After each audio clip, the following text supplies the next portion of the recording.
Okay, so in this question we had to use the data in the table to calculate the percentage change in investment between the years 1999 and 2012 and select the correct answer from the options that we were given.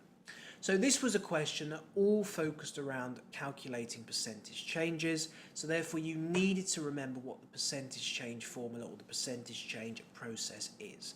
If you don't know how to calculate percentage changes, it's easy to break this down into simple steps that drive home how to get the correct answer.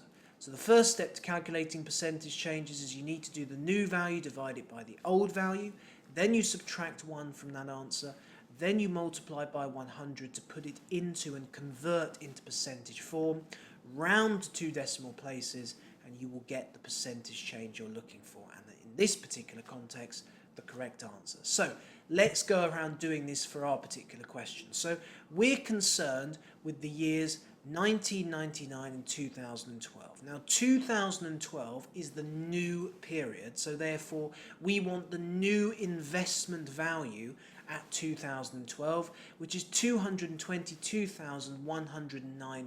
So therefore that is the new value. And we're looking to see how much that has changed from 1999, which is the starting and old value for investment, which was £211,604. The next thing we need to do is divide that new value by the old value. So that's £222,109 divided by £211,604, which gives us 1.0496446. And you can see the pound unit has disappeared because they're both in pounds terms. Then we need to subtract 1 away from this figure to give us 0.0496446. Multiply by 100 to convert into percentage terms. We just shift the decimal place effectively 2 points to the right, and that gives us 4.96446%.